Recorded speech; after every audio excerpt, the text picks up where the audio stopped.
Hey everybody, today we're debating whether or not Muhammad was a prophet, and we are starting right now with Reform Salafi's opening statement. Thanks so much for being with us, Reform Salafi. The floor is all yours. All right, thank you for the platform. I'm just gonna start because I don't have that much time, I think, to cover it all, but hopefully I will. 1 second. Okay, let me get this out of my screen.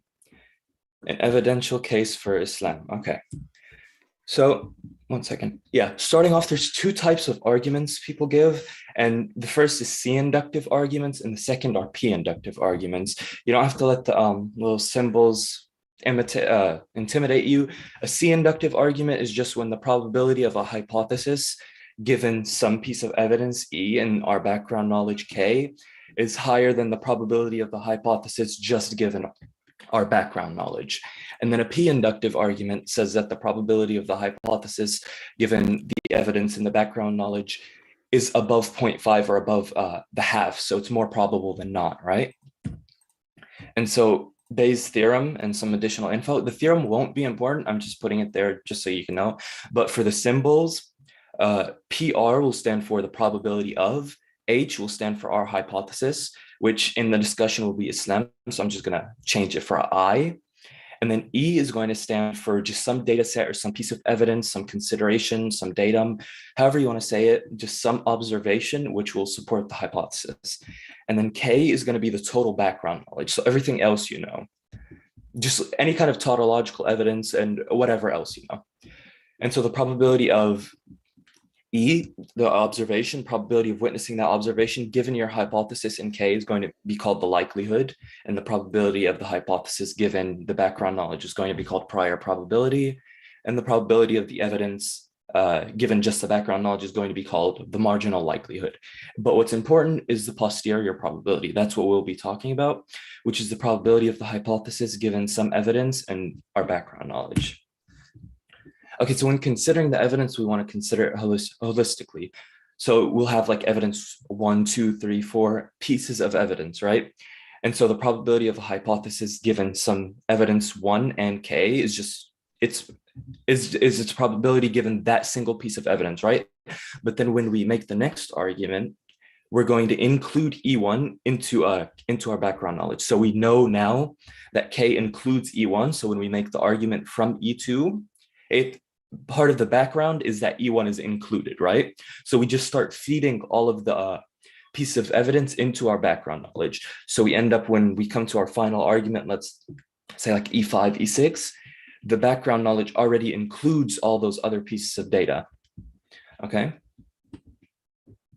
And then finally, after feeding all of those, you'd get the conjunction of all the E's, just E, which is E1, E2, E3, and so on.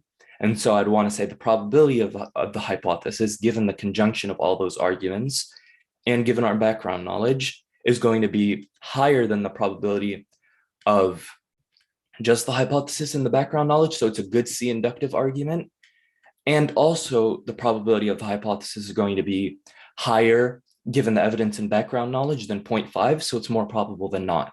So the hypothesis, which I'll be defending, obviously the divine revelation hypothesis, that's going to be more probable than not.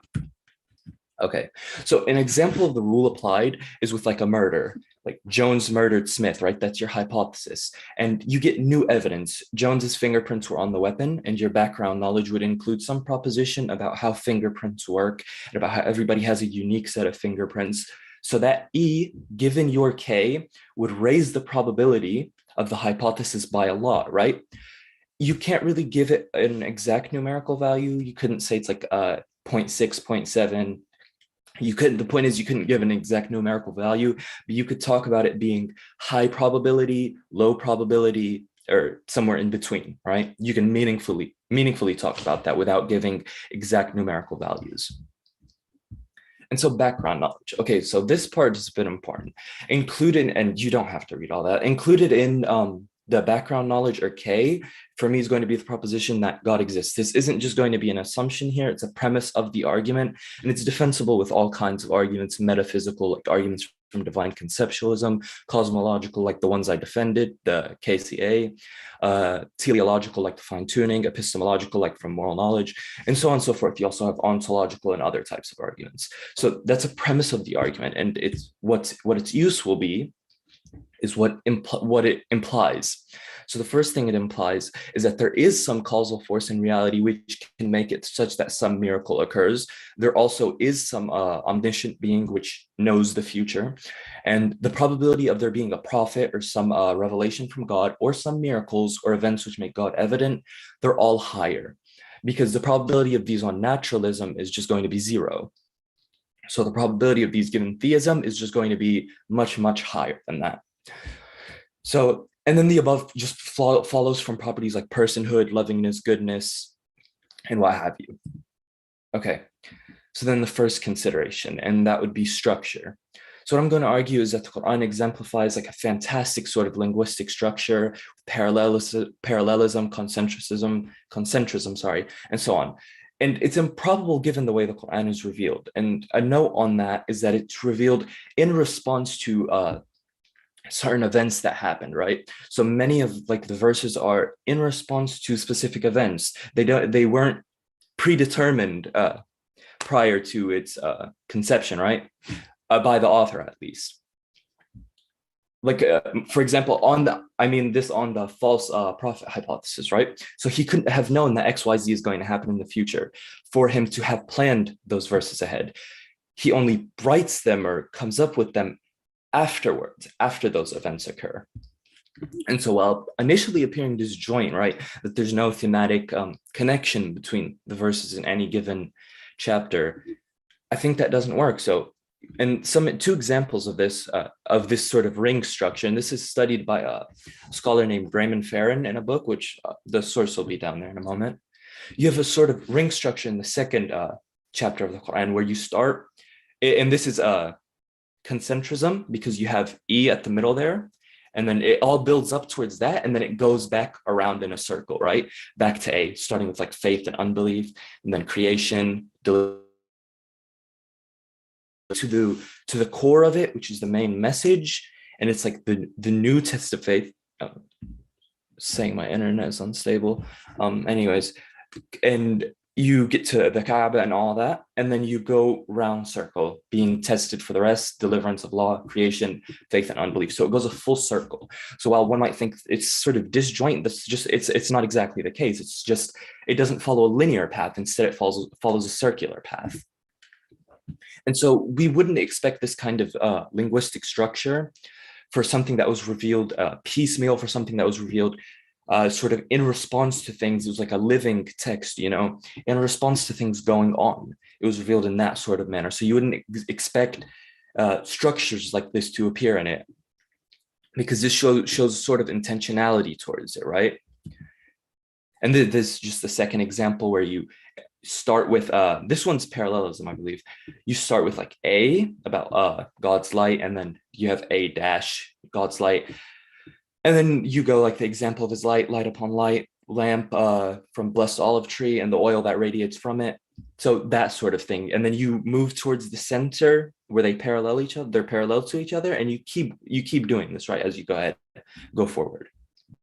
And so that's for the sort of ring structure, parallelism, concentrism, these sort of structures that you wouldn't expect from this sort of text, right? Especially given a false prophet hypothesis where this person is just, he's just a lying, deceiving person, right? You wouldn't expect something like an excellent structure in there. You wouldn't expect something like ring structure or anything like that. On the contrary, you'd expect no structure at all. You probably wouldn't even expect it to be like a good linear structure, because he's just coming up with it as things go along. He doesn't know what's going to happen, right? You wouldn't even expect good linear or ring structure. So not even that basic or more advanced structure. So then you can ask, what theory does this support? on my theory, the divine revelation hypothesis, this is just expected. This is a prediction of my theory. It predicts that there will be these excellent structures that, despite that sort of piecemeal revelation, it's all going to fit together thematically and structurally. It's going to be coherent. On the false prophet hypothesis, this isn't expected, though. This is unexpected on that sort of hypothesis. And since it's unexpected on that and expected on mine, so by definition, it would be evidence for my hypothesis. So the first argument would be the probability of I given E1, where E1 is excellent structure and K is our background knowledge, is going to be higher than the probability of I given K.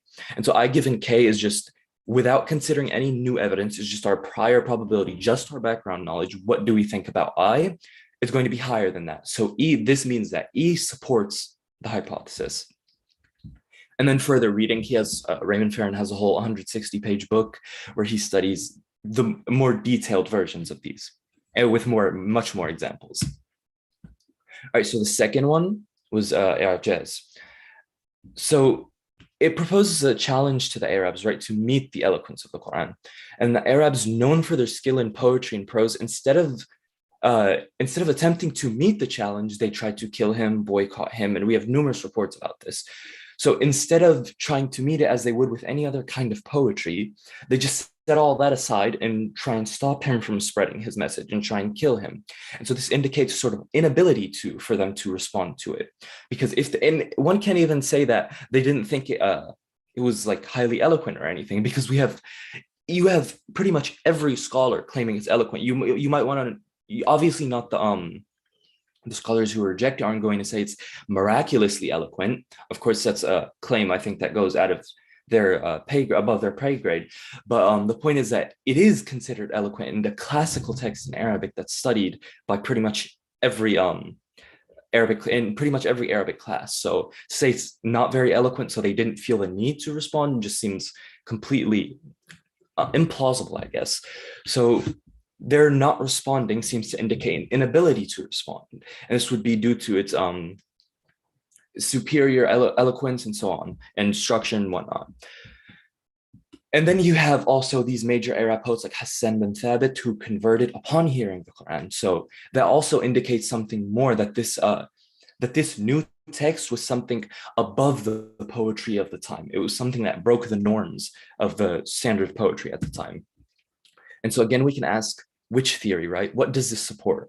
On my divine revelation hypothesis, this is completely predicted. In fact, it's completely predicted because of course they're going to fail. This is a divine text versus some random poetry, right? So this is definitely going to be above what they can respond to. They're not going to have the ability. And so the data we have about the Arabs known for their superior poetry, refusing to meet the challenge, this fits in very good with my hypothesis. But does it fit in very well with the false prophet hypothesis? Not so much, because we'd expect that this person with this upbringing of an orphan, this unlettered person, he's just a liar, a deceiver on this theory. He doesn't have any sort of background in this either. So why is it that he brought this text that just completely blows everything else out of the water? That fits in perfectly with my theory, and it just runs completely contrary to this competing theory, the false prophet hypothesis. And so the probability, and we're including the structural eloquence into K. So the evidence also fits in very well with our background knowledge about God's existence and about the structural excellence. So I given E2 and K is higher than I given K. And that's it for I'Jaz. And so prophecy, when it comes to prophecy and miracle, I only wanted to include one or two because it would just be too much to keep throwing stuff and throwing everything at the sink. You get what I mean? So I'm just trying to restrict it to one. One prominent example many polemicists bring is this one, that somebody's asked about the hour and what is one of its signs. And the response he gives is that you'll see these barefoot, naked, destitute shepherds competing and constructing tall buildings. And in the narration in Musnad Ahmad, he says that these individuals specifically are just the Arabs, right? And so now we know that the UAE and Gulf countries, they're competing to build these unusually large structures, right? Like the Burj Khalifa and other buildings, right? They keep competing to build newer and newer taller ones. And these, of course, are the original Arabs. They're competing to do this. So this seems like a fairly specific prophecy that did, in fact, come true in our times. And so on which theory? On the divine revelation hypothesis, of course, once again, we expect that oddly specific prophecies like this, such as the aforementioned, come true because we have this omniscient being guiding him in the background, right? But on the false prophet hypothesis, we'd expect the exact opposite, that if you were to give these oddly specific ones, they would just completely fail, right? They'd be demonstrably false. So again, I'm not really going to bother repeating myself too many times. I already done that too much, I guess. E3, you get the idea. It's supporting evidence. And then point 4, correct theology. This is probably going to be a bit more contentious. 1 minute. Contentious. Oh, okay. So basically, there's a correct theology. It's not bound by any Trinitarian considerations, nothing like that. On false prophet, you'd expect mishmash of the contemporary theologies, polytheism, and so on. It just all coming together and forming this incoherent theology. So this is further supporting evidence.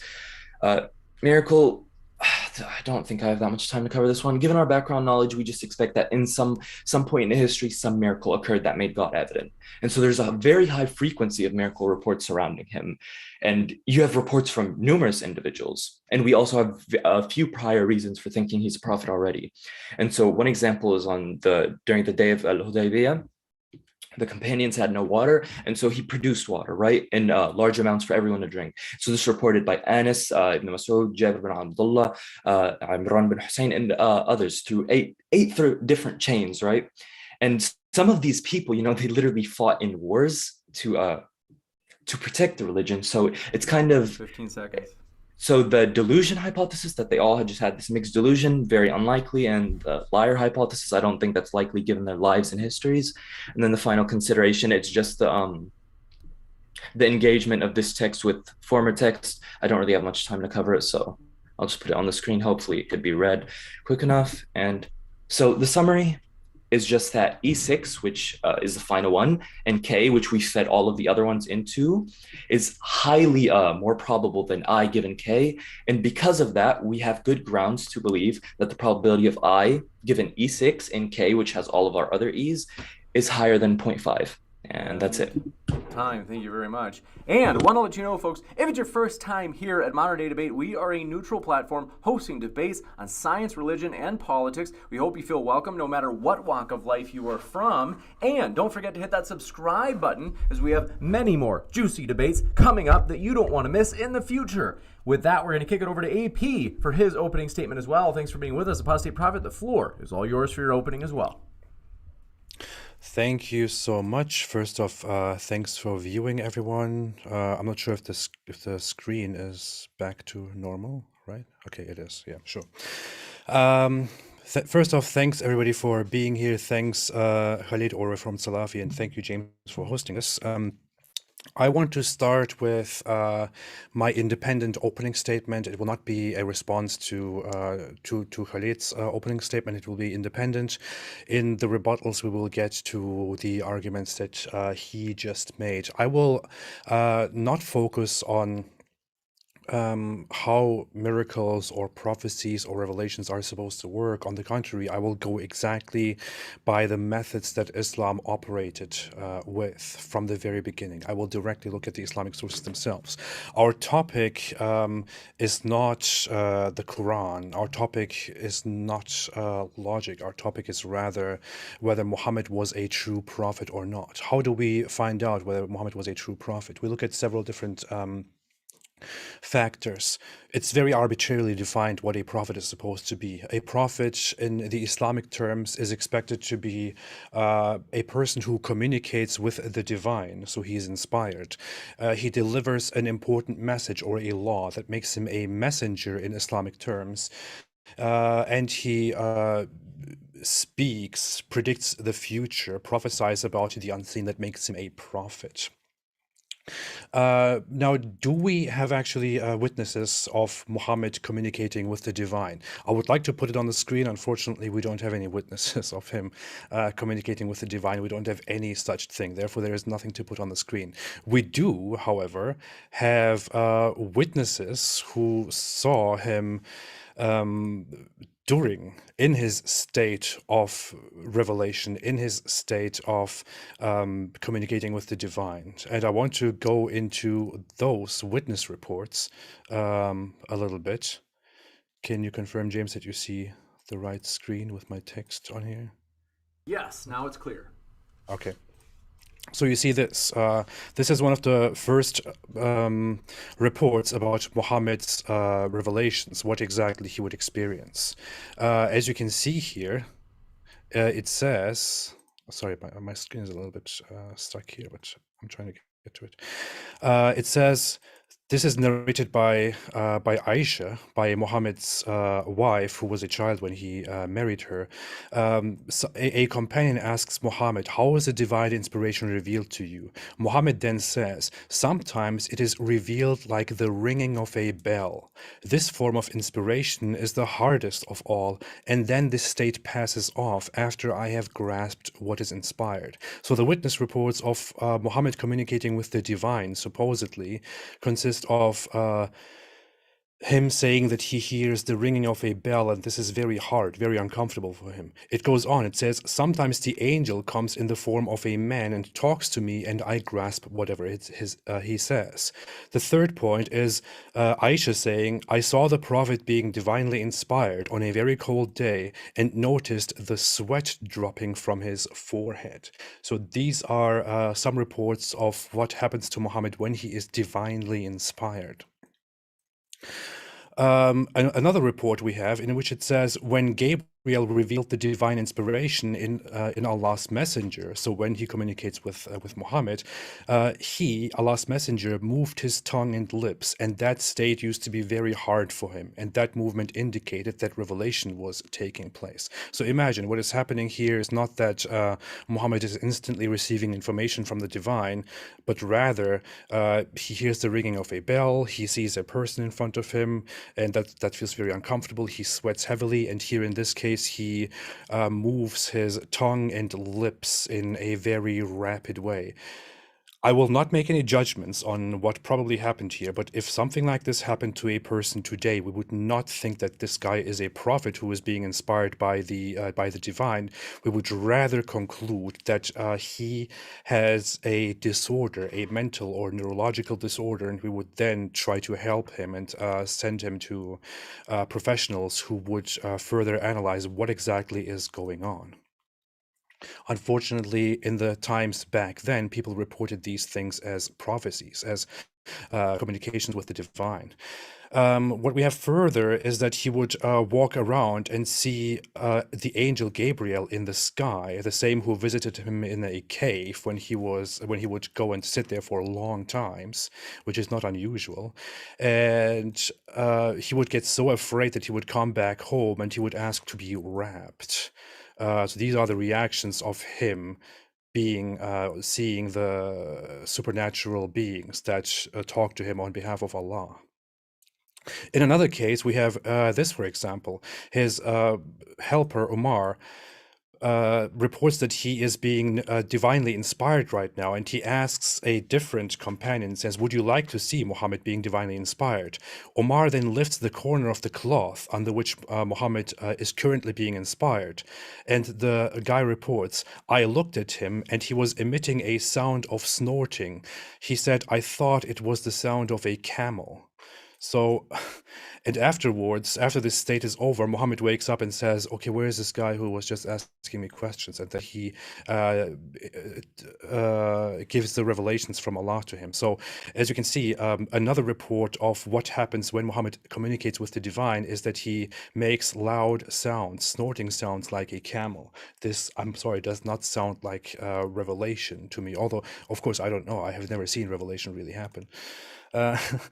In another case, we see the same report saying that Muhammad was very red-faced when this situation was over. In another state, we see that Muhammad is quiet for a very long time, and this is him being divinely inspired. And it takes a while, and then it is over. In another state, he goes in kind of a state of trance, and when the state is over, then Allah inspired him, and when the state of inspiration was over, the bone was still in his hand. So he was eating a bone with meat on it, and he was being divinely inspired because he was just asked a question about whether his wives are allowed to go to the toilet or not. And then he's inspired by Allah with the bone in his hand, and then he comes to himself and says, "Okay, I was just inspired. You have been allowed to go out of the house for your needs." I don't know if I need to point this out, but is this really what you would expect the divine being, the Almighty God, the Almighty Creator from eternity, from pre-eternity, to inspire his extremely important messenger, who is supposed to bring an extremely vital message for all mankind? I would rather expect, of course, this is just my expectation. I'm not saying this is how it's supposed to be, right? But I would, for example, rather expect that that Muhammad is instantly inspired with significant information, and that he doesn't act in strange ways or experience severe discomfort during his inspirations. Given this, given that he snorts, moves his tongue and his lips in wild ways, makes loud noises, hears bells, feels very uncomfortable, shakes and shivers and sweats, it looks to me like he was not being divinely inspired. He had a condition which back in the day was interpreted as prophecies or as inspiration or as a divinity, because people didn't know better. When it comes to whether there are miracles that have been verified, so we have seen that people did not witness him communicating with the divine. They witnessed him being inspired, and that looked very bad.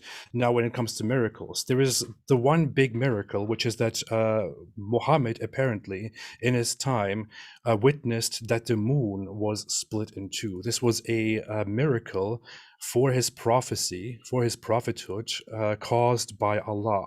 This is known in Muslim culture, that the moon was split in two in Muhammad's time. Unfortunately, as you can see, this is very clearly described here in these reports. It says that the moon was split in two pieces, and a piece of the moon went toward the mountain. In other reports, it says that that the mountain was then between the parts of the moon.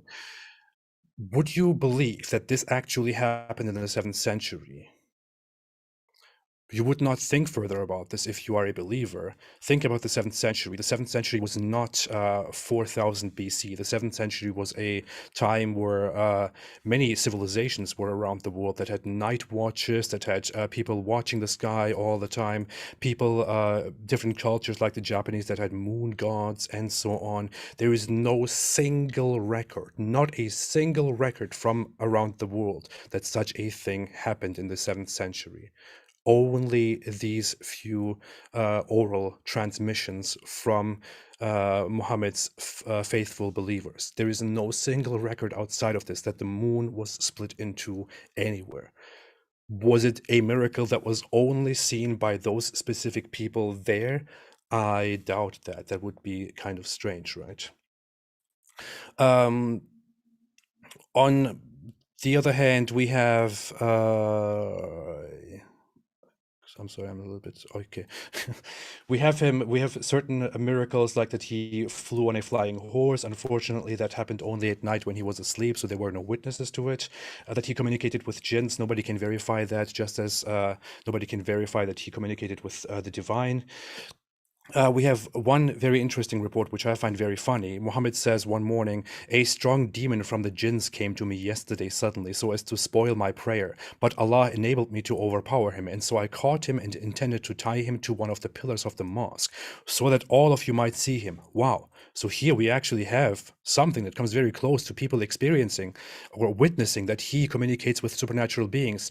But unfortunately, what happens next? "But I remembered the invocation of my brother Solomon, and grant me a kingdom such as shall not belong to any other after me. So I let him go cursed." Oh, okay. In an incoherent way, for some strange reason, he then let this demon go. So in the end, nobody witnessed the demon again, unfortunately. Muhammad also explained things disappearing at night or kids disappearing at night with the idea that jinns spread out in the evening and snatch things away, which is why you are supposed to cover your utensils and tie your water skins and close your doors and keep your children close to you at night. If this were true, we would have CCTV footages or otherwise camera footages nowadays that things somehow disappear in the middle of nothing for no reason. They just suddenly disappear or they just suddenly float away because they are being dragged away by jinns. Of course, we know that such things do not happen. We do not have a single footage of things randomly floating away or disappearing because this does not exist. Muhammad believed in superstitions that people believed in 7th century Arabia. Now, when it comes to the message of what Muhammad was actually delivering, I quickly stopped sharing my screen.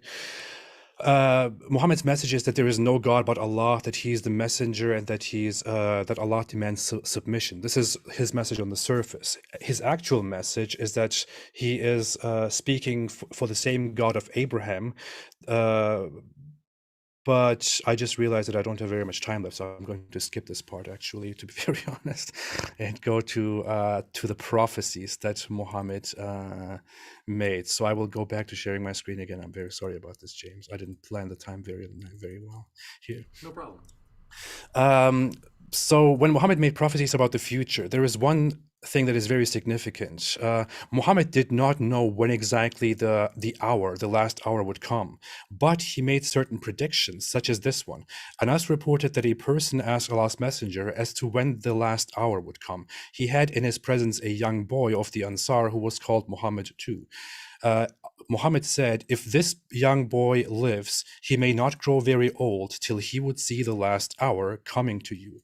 Now, there are lots of disputes about what this actually means. In order to save Muhammad from embarrassment, we actually have this narration, this prophecy in 1, 2, 3, 4, 5, 6 different cases. In 2 of these cases, the wording is suddenly switched to your hour will come, which is why Muslims say he was actually just talking about their death. But that doesn't really make sense. The people are asking him, when will the hour come? The hour in reports, in fundamental Islamic reports about Muhammad, always refers to the Day of Judgment. In these reports that have much more weight, he responds with, before this boy grows very old, the hour will be established. In 2 other reports, the wording is changed to your hour will be established, which then is supposed to indicate that he's just talking about their deaths. In the translations, it also says the last hour will come to you in order to make it sound different. That's not really true. The Arabic literally says the hour will not be established until this and this happens. So unfortunately, Islamic scholars have tried a lot to correct Muhammad, to save him from embarrassment. We have different reports showing the same, that the hour will come before he's very old. We have Muhammad saying that no human will survive the end of 100 years, which is also about the Day of Judgment, about the last hour.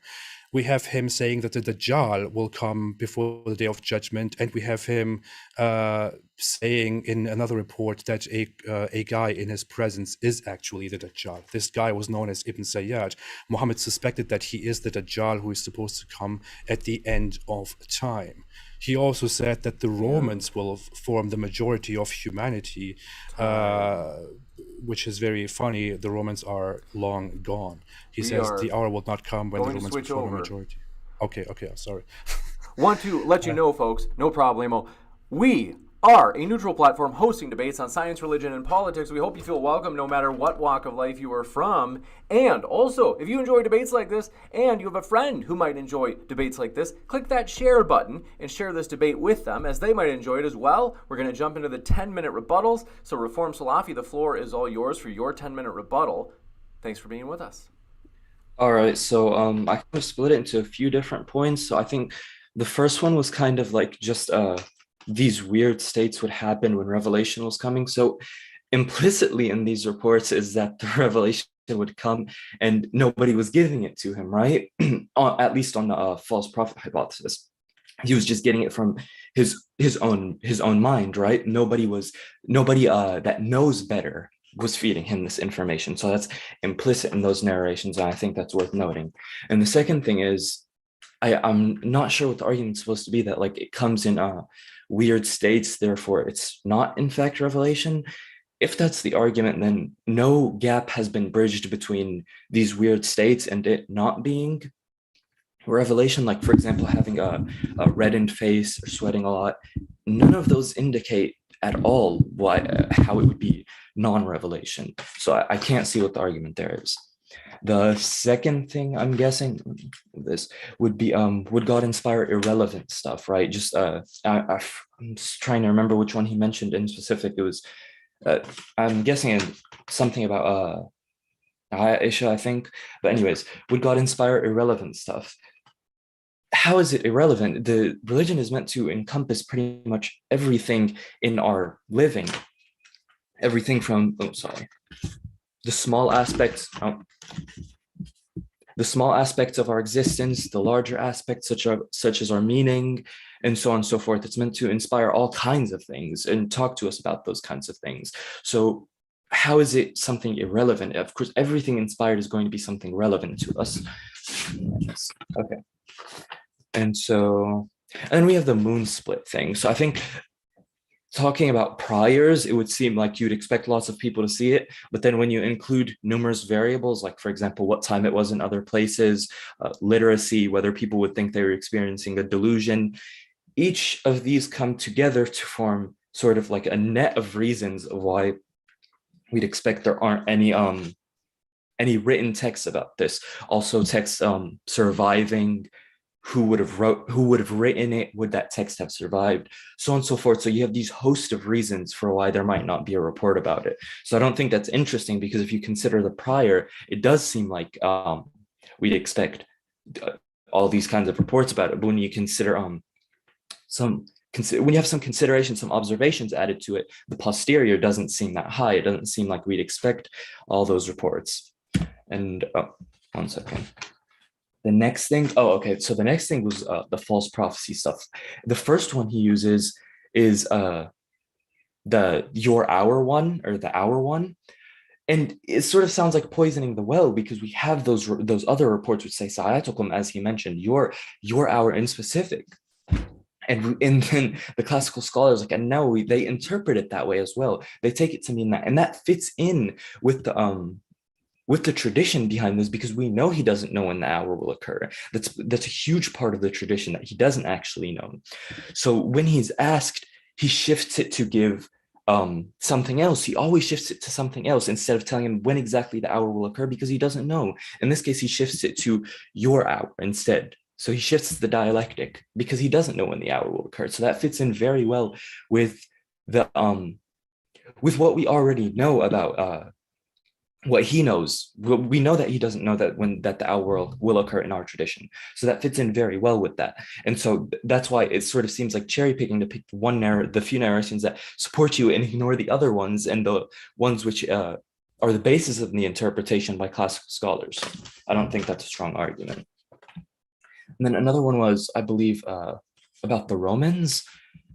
So I'm not sure why Romans couldn't mean something like just the genus of those people and the racial or ethnic grouping of the Romans. Why couldn't they be, for example, the ones that make up the majority? And again, this also doesn't seem far-fetched, because it sort of has this kind of nearsightedness.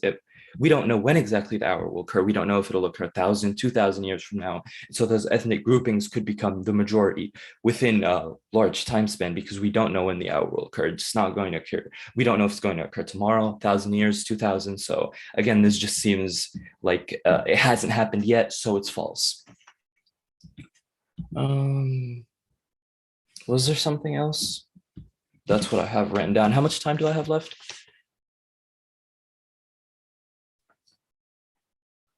5 minutes and 15 seconds. I'm trying to recall if he used anything else. Yeah, I guess I'll just stop there and I'll let him go on to his. You got it. And we'll kick it over to AP for his rebuttal as well, which is going to be as long as 10 minutes. Then we're going into the open discussion. If you happen to have questions, you can fire them into the old live chat, tagging me with @ModernDayDebate, or you can send in a super chat as we push those to the top of the list. Thanks, AP. The floor is all yours. Thank you so much. I don't think I will take the full 10 minutes either. Maybe I will. I don't know. So when I look at Reformed Salafi's initial opening statement, in all honesty, it was a little bit surprising to me that he focused very little on the actual topic of Muhammad's prophethood and prophecies, and whether he was a reliable prophet. He said that the Quran is very well structured. I don't see how that is an argument. Yes, it might have occasional good structures, but that doesn't really say anything about whether the book was inspired by Allah or not. It might be that he had a very creative mind, or that people with very creative minds helped him, or that it was shaped over time, or that during its compilation it was shaped. In the end, we do not actually have any proper reports that the Quran that we have today is the Quran that was compiled by Muhammad's followers after he died. In Muhammad's own time, the book didn't exist physically. And we also don't know whether the book that was finally compiled is actually exactly what Muhammad spoke to his people who made notes of him. When it comes to whether the Quran is inimitable and wonderful and unique in grammar and poetry and all that, I spoke with two people so far. With Shadi Nasser, who is an expert in these matters. He's a Harvard professor, and also with Marijn van Putten, who is a scholar in the Arabic language and in the Quran itself. Both of them are of the same opinion, although they are not polemics. They are not hostile to the Quran at all. On the contrary, they will say quite a few good things about the Quran and its language. They will also confirm that the Quran is not miraculously unique and superior to everything else, and that the Quran's inimitability challenge is actually an incoherent challenge. It doesn't make sense. The Quran has its own style, it has its own language. However, the Quran is internally inconsistent. It has different styles throughout the book. It is internally grammatically inconsistent, and it very much forms a foundation of the Arabic language as it was used after itself. So how could you use that? How could you compare the quality of that when the book itself is the standard for its own quality? It does not make any sense. There are books that are better than it. There are books over time that will be better than the Quran. There are books that are much older, that are much more significant and much more well written, and they have a better flow than the Quran. So this inimitability is something that simply doesn't really hold any weight outside of Islamic apologetics. The one prophecy that he gave as an example is that Muhammad said that the Arabs will build tall buildings. I'm sorry, I just don't know how to react to this. It's okay, yeah, they will build tall buildings. Good, funny. So what is that exactly supposed to tell us? I don't want to sound condescending or too mocking about this, but I don't understand. I mean, can you really make yourself believe that this is of great significance? People spoke of tall buildings since people existed, since language exists. Saying that the Arabs will build tall buildings, is that really something that overshadows all the things that Muhammad said, which seemingly are ridiculous about the future? Will you really go for that? The Arabs will build tall buildings. I'm sorry, Muhammad also said that certain Arab tribes will dance around Dhul Khalasa. Dhul Khalasa was a building in Yemen that was identical to the Kaaba, but it had a different stone. It was white, apparently, according to the reports. Muhammad sent his people there and ordered them to destroy that building, and they then killed everyone who was around it. They came back. Muhammad said, "Good job, well done. May Allah bless you and your tribe." Thereby, he destroyed a building that that some other Arabs built, and thereby also disproved his own prophecy that before the end of time, the people would be dancing around that cube, Dhul Khalasa. That is what I think of when speaking of buildings. I'm sorry. When it comes to whether the theology of Muhammad was accurate or not, these are claims that are unverifiable. We have to talk about theology separately. Muhammad can never present an actual argument on God's existence. Muslims are much more advanced, and I have to say, Reformed Salafi, our friend, is much more philosophically and theologically advanced than Muhammad was. He actually presents complex arguments. Muhammad did not. When Muhammad was asked about questions like, who created Allah? He said, the devil comes to you and asks you who created this, who created that, and who created Allah. When he comes to you, seek refuge with Allah and stop thinking about such things. That was his answer. He did not have complicated philosophical arguments. When it comes to the miracles, he didn't go into miracles, so I can't really say anything about that. Since I have some time left, I would like to add to the few things that we talked about before. On the other points that I made. When I said that Muhammad was receiving inspirations, supposedly, and there were very strange states of inspiration, like him shivering and shaking and making noises and hearing sounds and all that, I think the point was very clear. The point was that was the only thing that people witnessed when Muhammad would allegedly receive inspirations.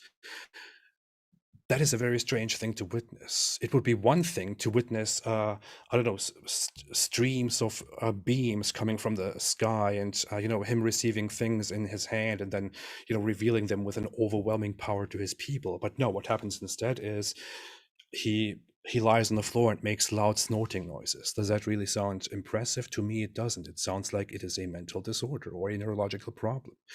And I have to say, I'm studying psychology now, which includes neuroscience, and I really see a lot of patterns there which point toward one thing and one thing only. Muhammad had a problem, and he should have gotten help, but unfortunately back in those times we did not have the means to understand what kind of help he would need. When it comes to the moon splitting, I just want to show you one little thing here. When it comes to the moon splitting, we're talking about the 7th century. The 7th century is not 5000 BC, as I have pointed out before. I made videos about this before. Here I have taken an example from a Turkish video that I made. But if the moon was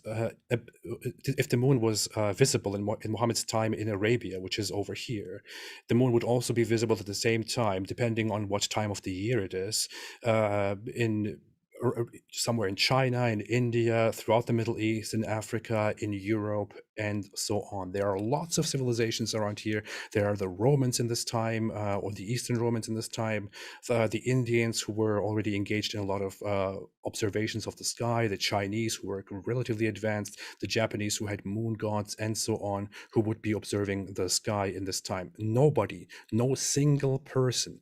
I'm telling you, it's not just few reports. Not a single person gave us a report of the moon being split or moving strangely in the 7th century. It does not exist. I do not think that this is possible. I am very sorry. I just do not believe that this is possible. Romans would have noted this. Others would have noted this. They would have said, something like this happened. This has to do with our gods, or something like this happened. We have no idea what this is about. People were not reasonable in those times. They didn't think, oh, nobody will believe me. They think I'm crazy. People will report these things as supernatural events that happen, but nobody reported it. Literally nobody. And when it comes to this hadith, which I shared before, the last hour would come when the Romans would form a majority amongst people. I think it's pretty clear. The hadith is talking about the Romans. It's not talking about a certain religious group. It's not possible that the Romans would form a majority today. The Romans simply do not exist. He could have described this in a different way if he meant white people or Europeans or something like that instead. He also talked about these two wild tribes, Gog and Magog, coming and invading the world, and they are currently hidden behind a wall, which is very strange. Such a thing does not exist. The same people would defeat everyone on Earth, and then they would throw their arrows and swords to the sky, and they would and blood would come down from the sky, which implies that there are actual beings up in the sky that they would hurt, which is an absurd 7th century understanding of how the world functions. And so on. There is just too much. I don't have enough time to put all of this in here, but I think we are pretty much done. Thank you. You got it. Thanks very much, AP, for that rebuttal. We're going to kick it into open discussion mode. This is about 25 minutes. Also, want to let you know, folks, we are very excited for upcoming debates, including several big debates, Islam versus atheism, this summer. You don't want to miss it, so hit that subscribe button if you haven't already hit the subscribe button. And with that, we're going to jump into open conversation, 25 minutes. Thanks, gentlemen. The floor is all yours. Okay, so with one of the first things you mentioned, which was the Dhul Khalasa thing, we have one Arab historian and one Western historian, both who have written that in contemporary times this happened. This was around, I think this was around the time the Saudi government was established, because they sent a unit over to the place where this idol was being worshipped to destroy it again. So we have reports of this happening in contemporary times, where people were actually worshiping this exact idol again. So that's for that. And then the second thing you mentioned about him not having like philosophical or deep theological responses when somebody asks, who created God? I mean, the sort of response you'd expect is that you're pretty much an idiot, because that just goes against what exactly it means to be a god. So I don't think his response was so misinformed. It was kind of like the obvious response. Unfortunately, that wasn't really his response, right? His response was not, look, I am the prophet. I'm here to inform you. Let me tell you that this question doesn't make any sense. No, his response was, the devil comes to you and he tries to confuse you, so don't think about such things. What do you think that implies, That's very different from saying, you know what? I mean, he's the prophet, right? He's supposed to give people the relief, the message. What he could have said is, guys, look, Allah is by definition this. He cannot have been created himself. What he does instead is, the devil is trying to confuse you. Don't think. But according to you, he does exactly this in the Quran when he talks about God being uncreated and being unbegotten and does not beget. So, I mean, according to you, he's already done this. So this question is just, of course, it is just a confusion upon what's being said. And but that's not really the same thing, right? The Quran just says he's uncreated and he does not beget and is not begotten. That's all it says. It doesn't explain actually why that is and how that is. It doesn't go into any philosophical arguments. It just because that's what God is. That's a statement of definition. I know, it just makes it just states certain facts without explaining, hey, look, this is what God is. This is the definition of God. This is what God must be according to this and this and this. I think you would do that. The Quran doesn't do that. No, I think you're conflating two things here. A reason to think a being that is so-and-so exists, and what is that so-and-so? He has given that, what is that so-and-so? And on a different occasion, he has given why that so-and-so. And there's forms of the teleological argument existing in the Quran about looking around you to see design. So there's design inferences. So there is a form of the teleological argument. So he does give a sort of argument. I'm sorry, saying, look at the sky, it has no crack. Look at the sky, who holds it up is not... That's not what I was referring to, though. But he tells you to ponder upon the world and look at what you'll see does design inferences, and that's exactly what the fine-tuning argument does. How is that comparable to the argument that you make today when you talk? Or you in the last debate made the fine-tuning argument, right? You explained in length, in complicated ways, why it makes sense that there is a design and there is an order and there is a measure of things. You didn't just say these things; you actually explained them. The Quran merely says, for example, look around you. Do you think all of this came by itself? itself? Look around you. Do you think others created it? And so on. It just Right. states facts. It doesn't explain I anything. wouldn't exactly expect that a 7th century prophet would, or that 7th century people would understand gravity constants, Bayesian analysis, and so on and so forth. So he's giving this primitive form of the argument that is comprehensible and that can be expounded upon and was expounded upon, like I In did a last divinely time. inspired eternal book that is supposed to go for all of us. What we have instead is simply a primitive language that only appeals to 7th century No, people. except that what was said then still works today because I can expound upon that. I can take that premise and I can build upon that for the argument. So he has given that, and he's given it in a way that applies to them and to us. So it's understandable for everybody. I mean, do you think, look at the sky, there is no crack in it. Do you think that's a very good argument, for example, to That's not what I was take? appealing to, though. But okay, I but mean, it's, that's but it's an example, right? an It's in the example Quran. of It's what? right Of in the the Quran. design inference? That's not what I was talking about. Okay, but what is that, for example? About what? Since we're talking about arguments in the Quran for the divine, right? The Quran says, for example, look at the sky. Is there a crack in it, or who holds up the sky, or he holds up the sky with pillars that you cannot see? Are these, for example, arguments for the power of God or Well, for the existence of God? I think that's part of a larger theme in the Quran, which is the occasionalistic theological background, which is that God sustains creation in every tiny aspect of creation, moment after moment. God's power is, in a very theistic sense, instead of deistic. He is sustaining everything moment after moment. That's occasionalism, and that's a theme present in the text everywhere you go.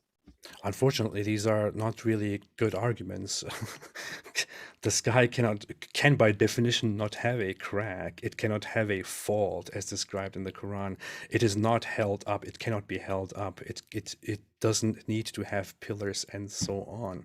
So if you want to talk about arguments or philosophical arguments made by Muhammad or by the Quran itself, I'm sorry, there is just the Quran's account of those arguments is very bad. Well, no, this just seems like a general theme of talking about how reality would fall apart, how the world and everything around you would fall apart without God sustaining it. So I don't see why that would be a problem. Of It course, seems like you, that's how you would interpret it. That's and you would unfortunately not. interpret it in a different way, which just supports your background. I mean, it's just going to be a matter of interpretation. You No, take it in a way that's I would actually just read it. You would read into it. You would apply an eisegesis. I would just read it as it is. well, I'm appealing to the holistic understanding of the text, the occasionalistic backdrop of the text, and it makes sense within that. I don't isolate something and then read just that. Instead, I take it holistically. And what's the theology behind all of this? And I say it's occasionalism. And so that makes sense within that framework. But And the problem with that would be that you can basically reinterpret every single thing that you find in that book in accordance with your beliefs, because you say, well, this doesn't have to be evaluated on its own. I will just consider this within the frame of all the greater theme of the Quran. Therefore, these statements that on the surface look ridiculous are just part of that that theme. wouldn't exactly be reinterpreting. That would just be interpreting holistically, right? That would be reading it holistically instead of isolating. I guess we can agree to disagree. I would say that's a very biased approach to a text and is an eisegesis. I don't think it's actually an interpretation of I the guess we can text agree to itself. disagree to move on to the next thing. So I have this written down. Okay, so one thing you mentioned is that these people, all they see during Revelation is these weird occurrences, right? But then you leave out the reports about them witnessing miracles. You leave out the report, for example, of Zayd, in which the prophet, when revelation was coming down upon him and his head was on his lap, he reports it in a miraculous sense that it became extremely heavy. It became like a huge burden on him. And then there's other reports about them seeing angels, for example, and you can deny those. But then when you do those, when you employ that tactic of denying these but accepting these, it again seems like you're isolating instead of looking at it holistically. Like we have these reports of them seeing these things and this broader aspect of revelation and them seeing these miraculous things. We don't just have those, so we can't just restrict it to those. We do not actually have unanimous, greatly accounted reports that people have literally seen and interacted with supernatural beings. We have only reports of one instance during the battle of the numbers appearing higher and so on. When it comes to the incidents of, I don't understand the incident of Muhammad being divinely inspired and his head being very heavy. I would like to ask the crowd, especially those who do not believe and those who seek, do you think this is an impressive thing? To me, it isn't. I mean, Oh well, some I'm guy not saying. reports that this guy is getting very heavy, and that's happening while he's being divinely inspired. No, well, I I'm don't not even saying know where like to this is start. a report that I would use as like a miraculous report, but I'm saying Zayd is reporting this as if it's like something miraculous going on in front of him. That's what he's witnessing, As something if. miraculous. These companions, what they're reporting are obviously things they witness as being miraculous. They're not just reporting him snorting or anything like that. There's this whole view of them seeing angels, and it's not just that one occasion. There's other occasions which Sahaba seen them, and or claim to have seen them at least to remain somewhat neutral there. And so you have this set of narrations where they see these angels, jinn, and so on and so forth. And then you have the ones you're appealing to, which are isolated and outside, and you're using just those. But when you look at them all together, it doesn't. The narrative just seems completely different. Let me ask you a question. If today a person that you know began to tell you that he's communicating with a strange being that he's very afraid of, and a strange being keeps visiting him, he also occasionally needs to be covered up, goes onto the ground, and goes together like this and shivers. He hears the ringing of a bell. He has hallucinations. He sweats very heavily whenever this happens. He's irresponsive, and so on. What would you think? Would you think this person is being divinely inspired or communicating with supernatural beings, or would you rather send this person to get some medical help? Okay, so first thing, I wouldn't think he's divinely inspired because I don't think anyone is divinely inspired after the prophet. And if he had claimed to be a prophet, then we'd expect that he has prophecy, miracle, and so on and so forth. And that's what I argue for here. And one thing you mentioned So, about so what would you do? what would I do to him? Yeah. Well, I'd investigate the case. I'd see if there is an actual underlying naturalistic explanation. If there isn't, then I wouldn't appeal to a naturalistic explanation. And that's what I'm doing here. Is there an underlying better naturalistic explanation? I'm claiming there isn't. Okay. Would you take that person to a doctor, or would you tell that person to go to a doctor? If he was investigated and we found out the cause of this stuff was underlying, it was naturalistic ultimately, like some kind of disease, then we would. So let me So get this straight. You would not believe that this person is being divinely inspired, and that this person actually is communicating with divine beings, because you cannot believe that such a thing can happen, because you believe in Islam and that Muhammad was the final messenger. yeah, because I have good reasons to think there's already a last prophet. So why would I think there's a new one? Well, that means that you have a bias that comes from your belief, which tells you even if the same things happened to Muhammad, Muhammad was a prophet, and you believe in him. Therefore, because of your belief in him, you cannot believe that somebody who reports the same things today could be a prophet. So there must be a different explanation to Well, no, this. I have good reason to believe one, not, and I don't have good reason for the other. That's why it's not just bias. It's not blind faith. It's I've given reason. That is very interesting to me. I hope you will manage to see why that would be why that would look very problematic. There is a huge bias in here. I mean, clearly, if I was here in front of the camera and if I recorded YouTube videos and if I suddenly live on screen began snorting like a camel, did noises like this and said, "Oh, I'm hearing the ringing of a bell. This is very uncomfortable, but I have to tell you, I just received a message through that bell."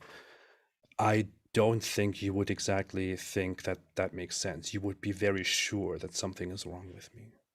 Except I know that's not the case with Muhammad because I have reason to believe that the naturalistic explanation doesn't work and that there's instead a different hypothesis which is How more does it not probable. work? How does it not work? It's less probable than the hypothesis I've given. That's why I have good reason to reject it and accept a different one. What makes your hypothesis stronger? Well, that was in my presentation. I gave a few reasons and then gave a Bayesian account of why it would be stronger. Okay, your reasons were the Quran is very well structured. It has an inimitability challenge which cannot be met. Two things that do not say anything about whether he was a prophet or not. Three, that he said the Arabs will build tall buildings. Four, that he presented an accurate theology. And five, miracles witnessed, such as they reported that people had no water and Muhammad gave them more water. These are things that I have. Oral accounts of things that apparently happened, and some reasoning which just shows that the Quran is, I guess, impressive or unique, not that it is actually divinely inspired. I don't see how that makes your hypothesis stronger. Okay, I think you misunderstood what I was saying, because you have these E's that feed into the K for the hypothesis, right? And then the first one, you're saying it doesn't support prophethood, but how wouldn't it? Ring structure, for example, is more probable on my hypothesis. We'd expect excellent structure given my divine revelation hypothesis. We'd expect prophecy given my hypothesis. All of those things aren't expected on your hypothesis. And in response to the example I gave with prophecy, you just said first you didn't represent it correctly, because there's a undertone of competition, competing to build these, and so it's even more specific than just saying they will build tall buildings, and this is highly specific right here. Okay, I'm sorry. He didn't say the Arabs will build tall buildings. He said the Arabs will compete in building tall buildings. Yeah, that's a relevant difference. I don't see how. When it comes to the good structure of the Quran, I want to ask you a very brief question. I don't think this is actually the main reasoning that I would go against it. That's why I didn't present it. But I want to ask you a very quick question.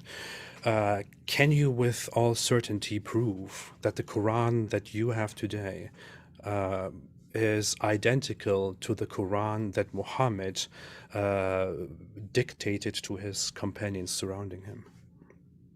With all certainty, that's like 100%. I'm somewhat of a fallibilist, so I don't think you can prove anything with complete certainty, because you're always going to have like skeptical scenarios. But I believe you could show it's highly probable, because we have early manuscripts and whatnot. So I think it's highly probable that it's the same. Okay, but I'm not talking about early manuscripts. Early manuscripts would mean that that it is identical to certain manuscripts that we have. But you do believe that the Quran was only compiled into a book after Muhammad's death, right? Yeah, into a complete mushaf after his death. Yeah, but just not by very long. Yeah, but okay. So the question would be then again, or I could rephrase it, I guess, to make it more precise. Can you be confident that the Quran that you have in your hand today is exactly the same Quran that Muhammad revealed through his mouth to his companions surrounding him?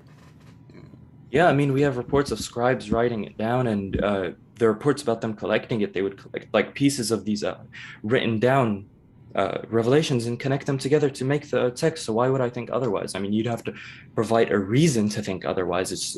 Otherwise it's just like a scenario. This seems possible, so and so, but you'd have to give reason to think otherwise. Okay. We have early manuscripts. So what you have is that you have reports that people noted things down and that they connected them and collected them. And Scribes that would write it as it was coming to them. Okay. So I want to ask you again, are you confident that the Quran that you have today, is the same Quran that Muhammad was dictating to his people in his own time? Yes, I have no reason to think otherwise. I have reason to think so, because we have scribes that would write it down, and that's how it's compiled. So you are confident in that? Yes. Yes. And what is the probability? How do you think, how high is the probability of that being the case?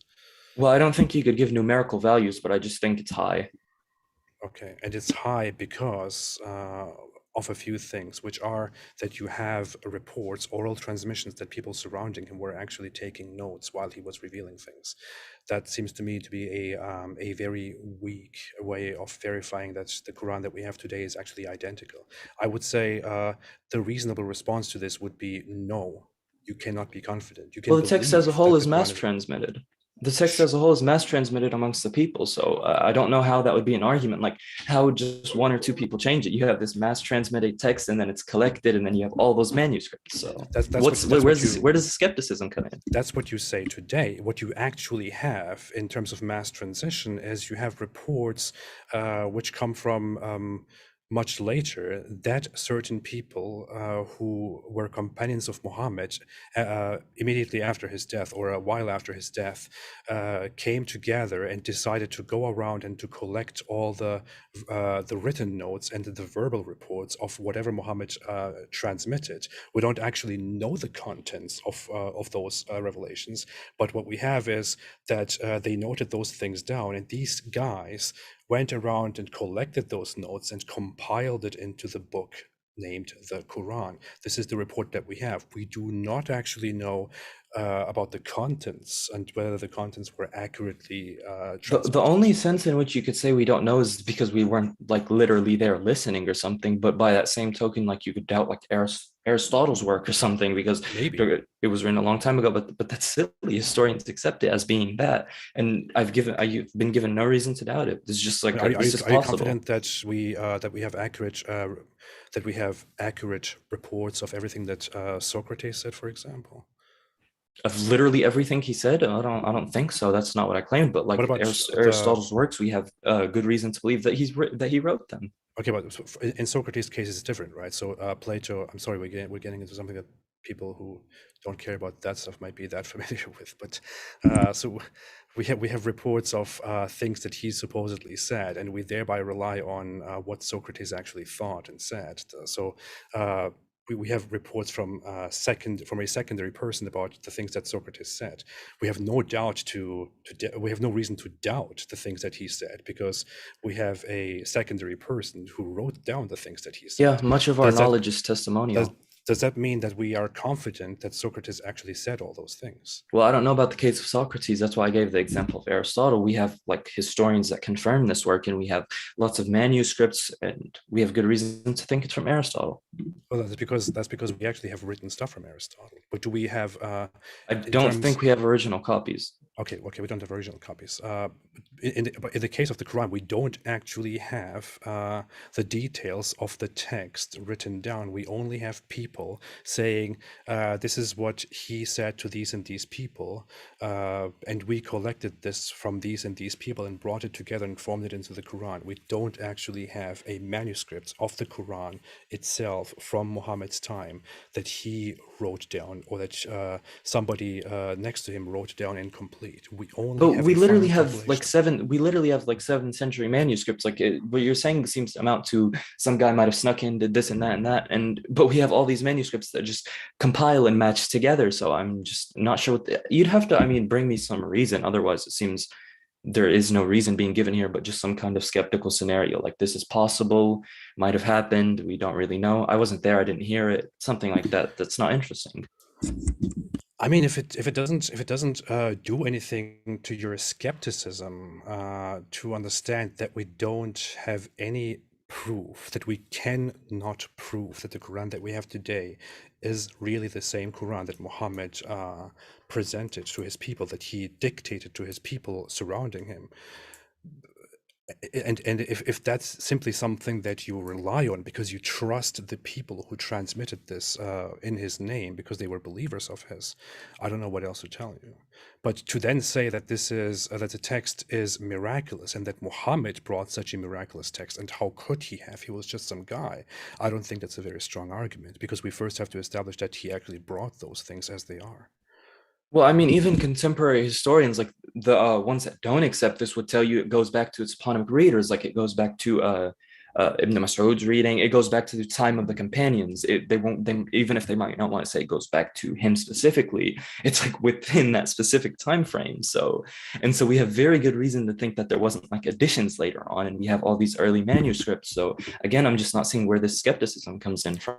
Well, that's the thing. We can't actually say that it goes back to him, which is why the argument doesn't work. It has a shaky foundation. You might say there is a high probability, but that doesn't really solidify the argument. That doesn't sound like shaky. You could say anything. It's we can't exactly be 100% sure. I can't be 100% sure that there's this Cartesian, that there isn't some Cartesian demon feeding everything into me. I can't be sure that you're real, for example. None of that stuff. There might be some demon feeding that into my brain, but that's not interesting. It's just a skeptical possible scenario. I don't think that's something interesting. That's actually a very good topic that you just opened up. I guess I could say that the first proof that you gave to me is very weak in my opinion, and the rest would be up to the public. To you, it's very strong.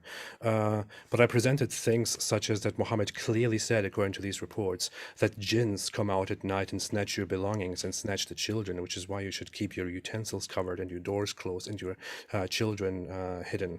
That he said these things. Do you think that was accurate of the real world? It genuinely could have just been a common occurrence in his time. It might be less common later on. It could. There's tons of potential explanations you could give for that. I don't see why it would be particularly improbable, but it seems improbable because you're working from a framework that already denies their existence.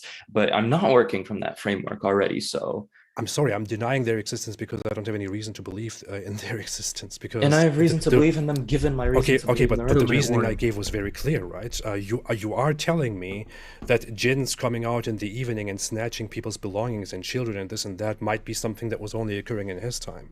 I don't have any No, I'm reason not to saying believe in only this occurring, but I'm because saying it might have been a high frequency thing at that time, which is why he warned against it for his people. Okay. I don't think it's particularly impossible that it still happens or anything like that. But it seems like you're saying we don't have observational data, so it doesn't happen, but that doesn't follow.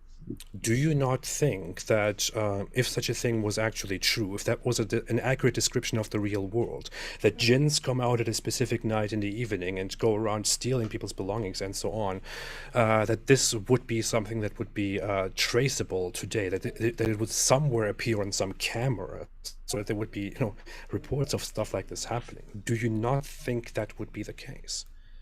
Okay, so first thing, as I've mentioned, you could have this as a high frequency thing in his time, whereas it's not in other times. And second thing, you have it's very common to claim that supernatural things occur. That's very common in our contemporary discourse amongst just the general public, that supernatural things occur. Whether those are true, whether those are not, it's part of common culture, I guess, to talk of these things. So I don't think it's extremely improbable that some supernatural things occur, at least in contemporary times either. I want to ask you the question again, though. If such a thing happened, if this was a regular thing, that jinns come out at night and snatch people's things, which is why Muhammad wants them to cover up their utensils and to close their doors, would we not have some camera footage of this, maybe? So then you could just Mori and things shift it. You could just Mori and shift it. If it was a regular thing occurring in our time, then we'd expect it. So it's not a regular thing occurring in our time. And I can just Mori and shift it from my position and say it's not regular in our time. I think that's a very big misrepresentation. It's something that does not at all happen in our time, because we don't have any singular. Okay, see, now you've made a claim. Wait, It's one second. Now you've made a claim that just goes way above your pay grade. Could you prove that it never occurs? No, I'm just appealing to some abductive reasoning here, I guess, and I'm going for the best explanation, considering that if this was a regular occurrence, or if this was an occurrence at all, we would expect reasonably that we have footage of this, or that things actually disappear without any explanation at all, but we don't have a single instance of such things. No, all the abductive camera footage. All the abductive evidence would get you is to our time and what happens in our contemporary times. It wouldn't get you to much else, especially with the observational data you have, the restricted observational data you in particular have.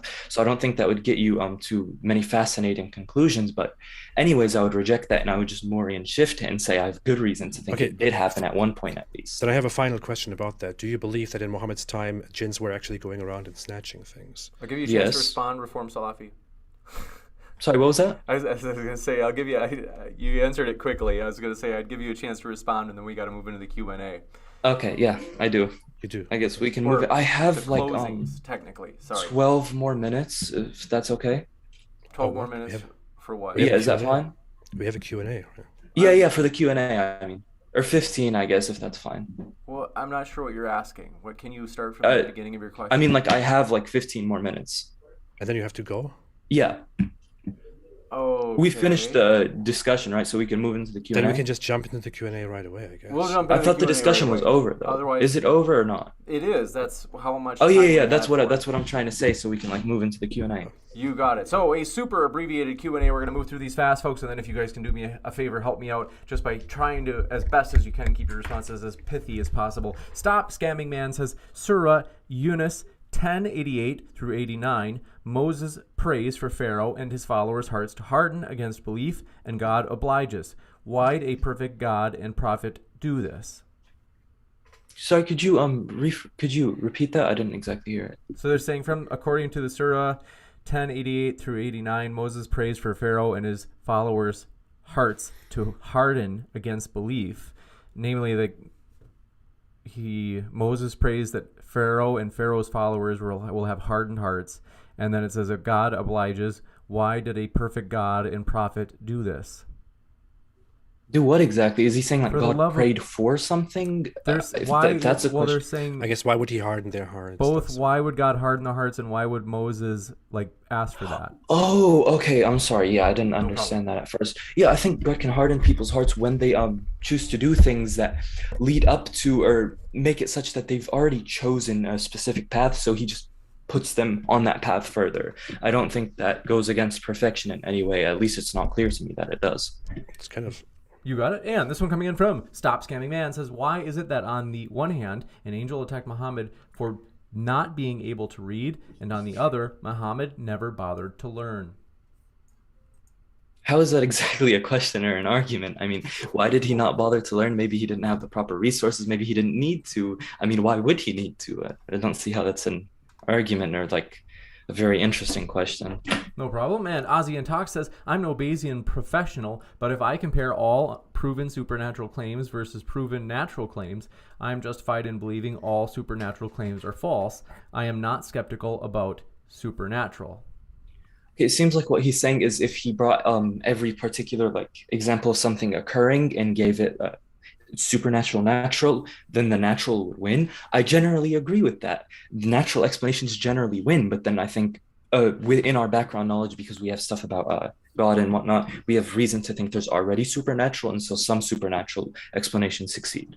So You got it. And thanks for your question. This one coming in from Oflamio says, assuming Muhammad and Ibn Abdullah was the last prophet for Yahweh, is it possible in an Islamic world view for me to be a prophet for Eris? And that's spelled Eris. no. No, I mean, even Radwan agrees these questions are just kind of strange. No. You got it. And this one to be honest, from- I have to say, Islam doesn't even recognize Yahweh. The Islamic God's name is not Yahweh, which is very strange. But I mean, it doesn't recognize Eris. At the very least, anyone could acknowledge that. So I don't see how this is an it should interesting be question. Yahweh though. So yeah, but whatever. Whatever. This is what this one from Ultra says, G fire block. I don't know what that means. Does anybody?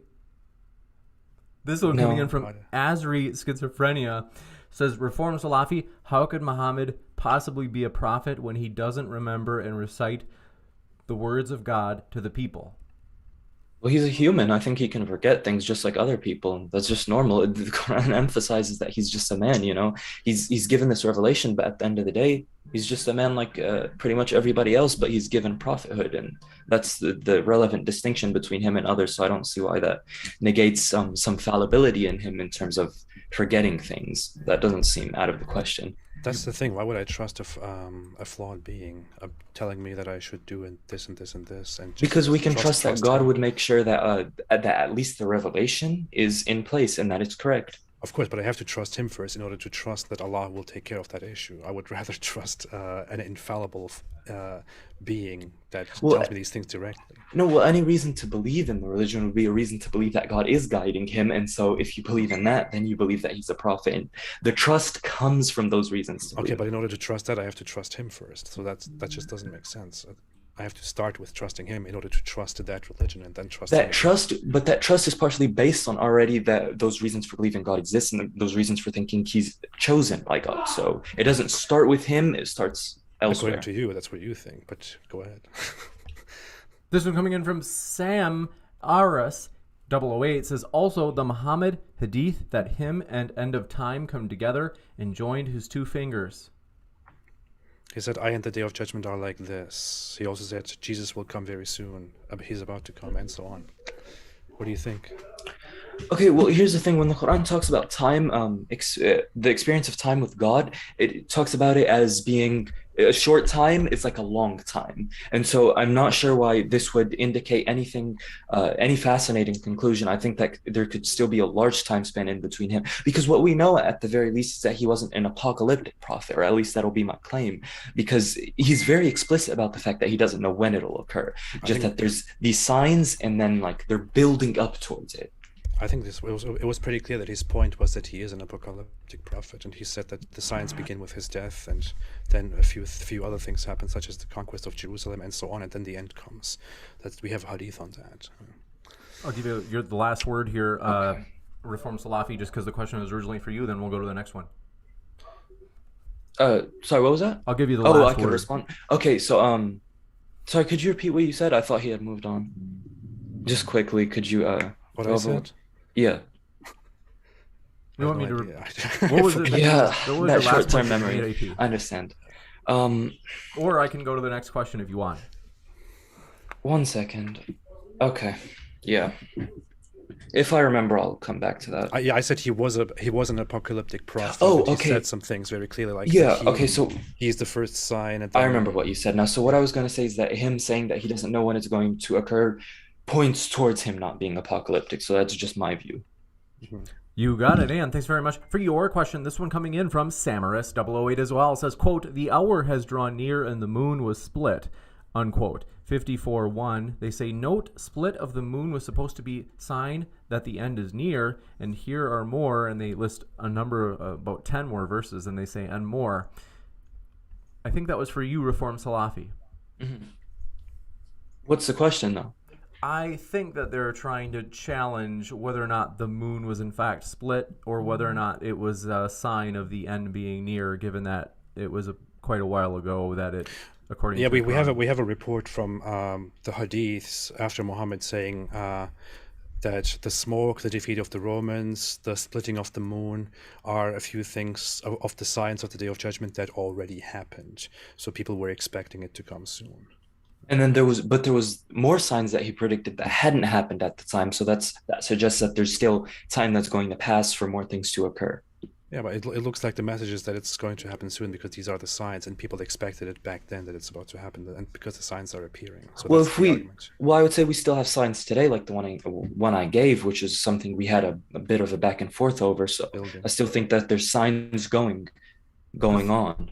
This one from Oflamio says, apostate prophet back in those times, Muhammad ibn Abdullah was the help. Prophets then served the same purpose as psychotherapists today. I think they're agreeing with you to some extent. Oh. Is it a question? I'm not sure No, what. I was surprised because it was the first thing addressing me. Sometimes there are objections without it being in the form of a question, and I thought that it was an objection to you, but then I can't tell. I think the point is very much people didn't understand psychology at all. They thought that people think with their hearts and feel with their hearts and all that. They had no understanding of psychology and neuroscience and all that. They didn't understand mental problems and neurological problems. So what they thought back then is that prophets are there to be the healers in the community, not psychologists. So You got it. This one coming in from Frodo says, RS, Reform Salafi, many cultures such as Greeks and Egyptians already built tall buildings for centuries to show off. Is it miraculous if Muhammad says Arabs will do the same thing too? Yeah, I think it's significant because we have like this competition going on between them, and these are abnormally tall. Like we're trying to just reach newer heights each time, and it's like an ongoing competition between them, spending billions and billions to do these things. So I think it's significant. You got it, and thanks for your question. This one coming in from Al Uza Akbar says, splitting the moon would be an extinction level event. Why did the illiterate Bedouin initiate an extinction level event? As I mentioned, I'm an occasionalist, so I think everything is sustained moment after moment, and so I don't think it's something that would cause an extinction. It's just that's separate from everything else going on. He's sustaining everything else and doing that at the same time. I don't think it would cause an extinction if God didn't want it to. This one from Samaris008 again says, what about the verses that got eaten by the goat, which are in the authentic hadith? Well, I'm pretty sure those were abrogated verses, but yeah, I don't think anything was lost given that. I mean, it's kind of curious because you're talking about these narrations by people who believed that it was preserved completely, and these are the ones reporting it. So obviously they didn't think that this was something about verses being completely lost. This one from XXWLZXX says, there are Sahih hadiths that say that there are verses and chapters missing from the Quran, not to mention the infamous donkey eating Quran hadith. There is also the issue of Hafs being a known liar, and Hafs they spell Hafs. Okay, so first thing about Hafs being a liar, I think there was only like one person who said that, and pretty much almost everyone else said he was reliable in Quran. But what others did say was that we wouldn't take his hadith. And so he had that. And the other thing he said, I would just say that's cases of abrogation. You got it. This one from David says, would Reform Salafi be open to debating Orthodox Christian Cobain, in parentheses, Seraphim Hamilton, on this question?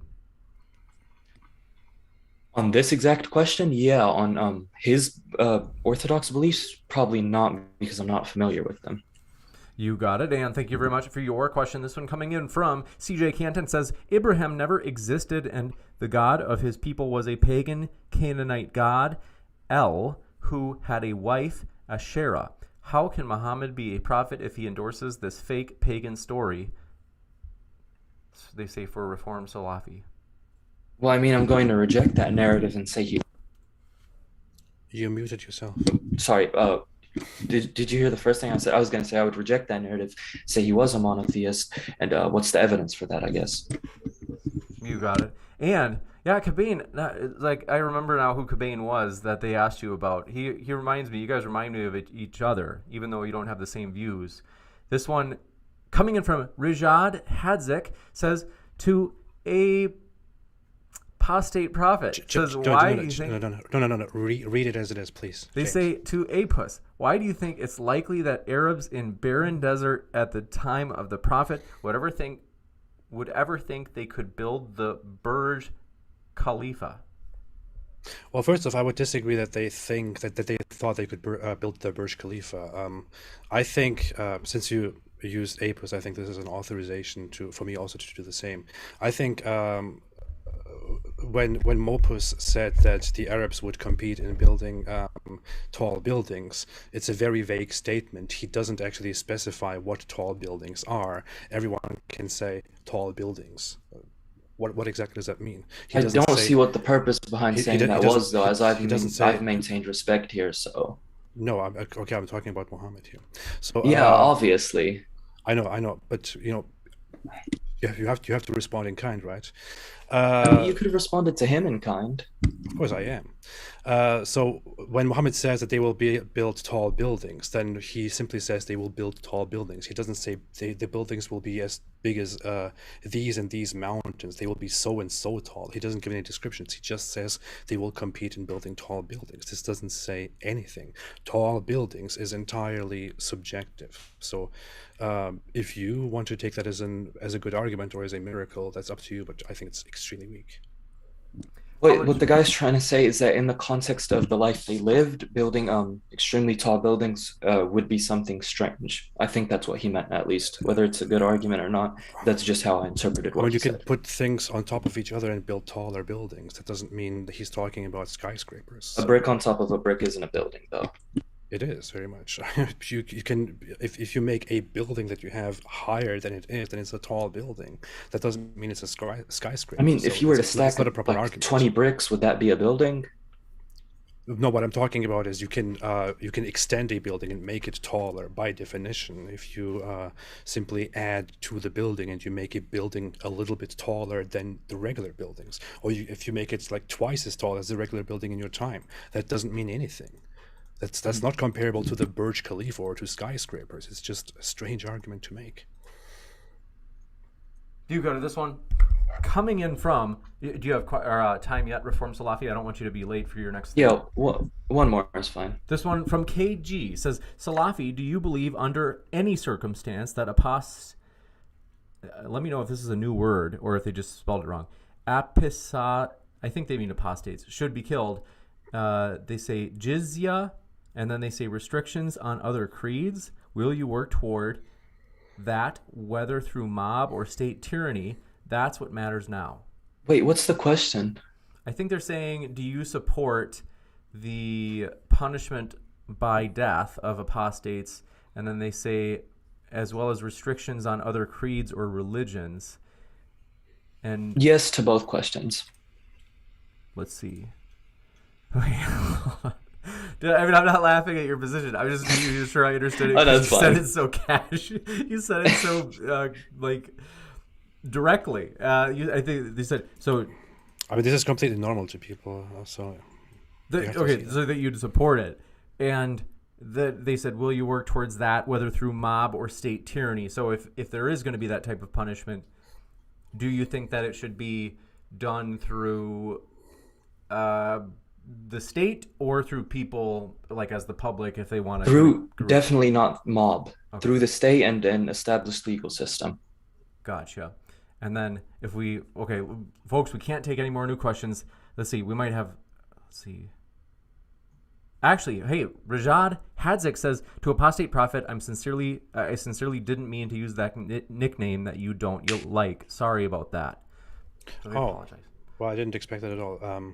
Thank you. I appreciate that clarification and that response.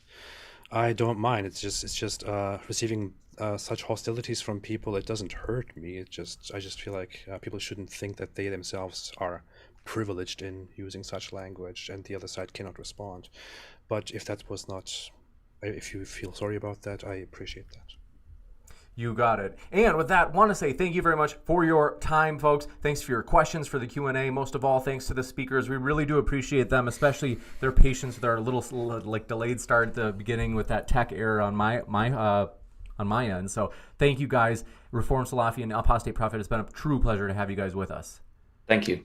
Thank you so much. Thanks, everyone. My pleasure. I'll be right back, folks, with updates on more upcoming debates that you don't want to miss. Hit that subscribe button if you haven't already, and I'll be back in just a moment, so stick around.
Oh, hey.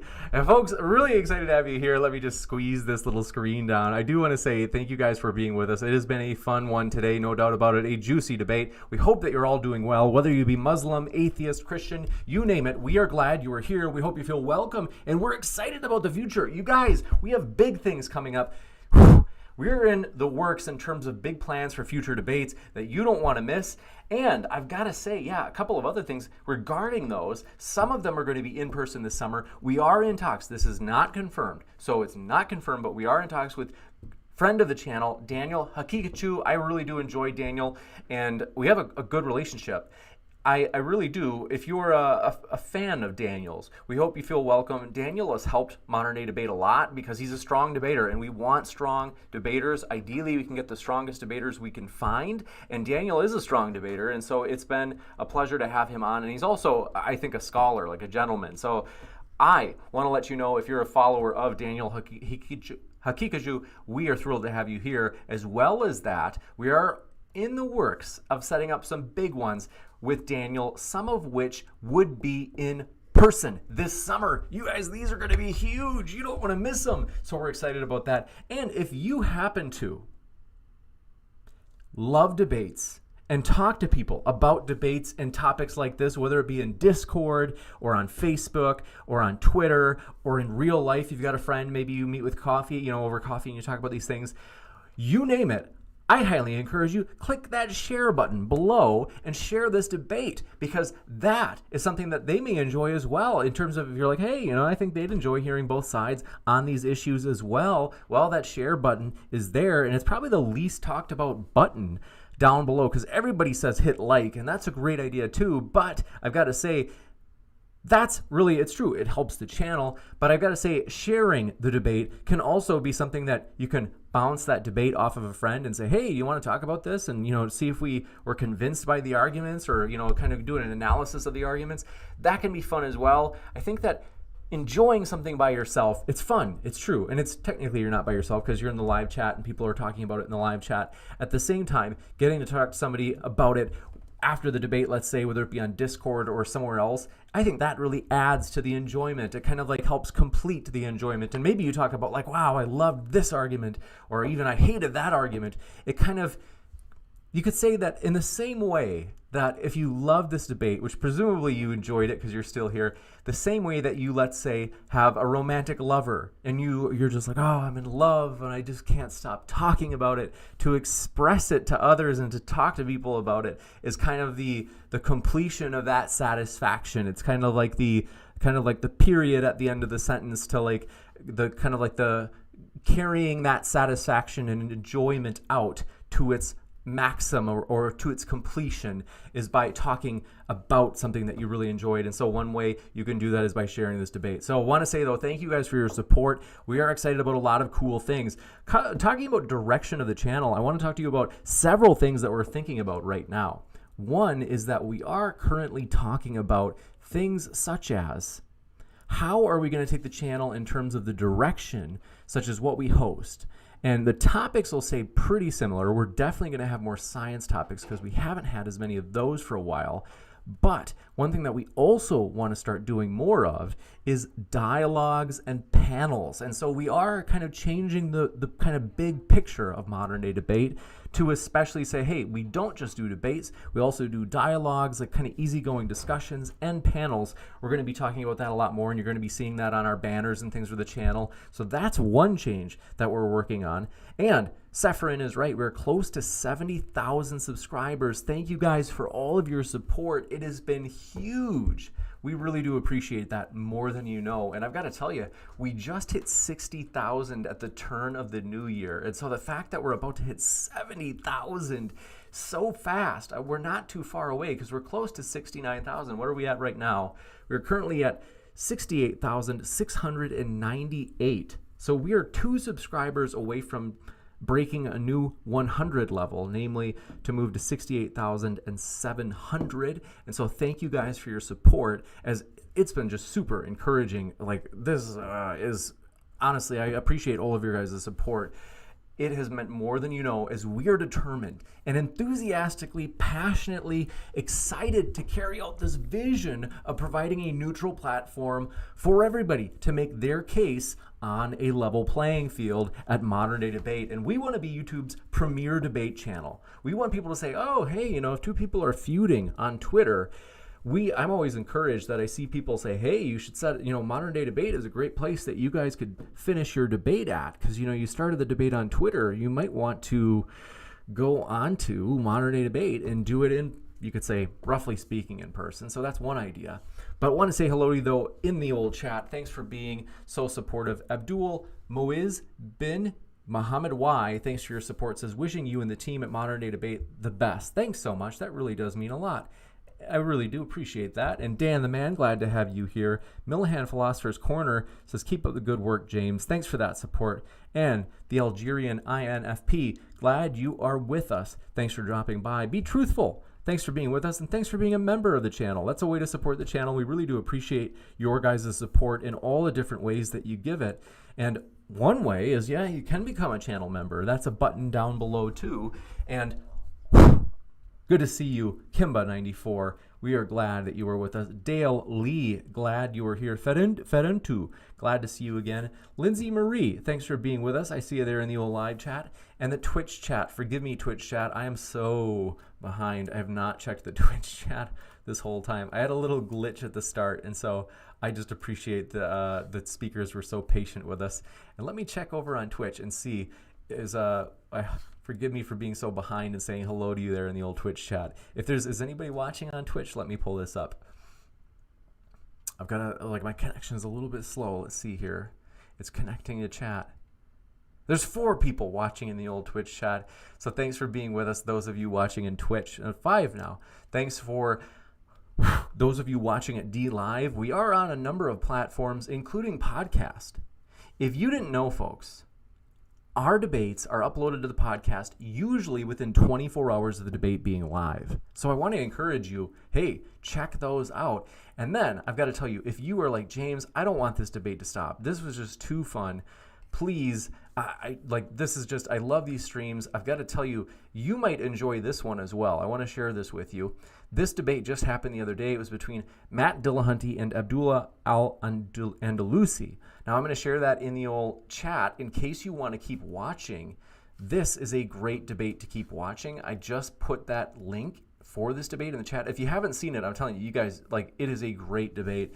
It was a real crowd pleaser, and I linked that. I basically threw that link in the chat, and I also pinned that comment with that link in the top of the chat. So that way, if you want to watch that debate, if you haven't already, if you've been living in a cave on Mars with your fingers in your ears, and you have not yet seen that debate, what are you waiting for? You have to check that out. That was a monster debate.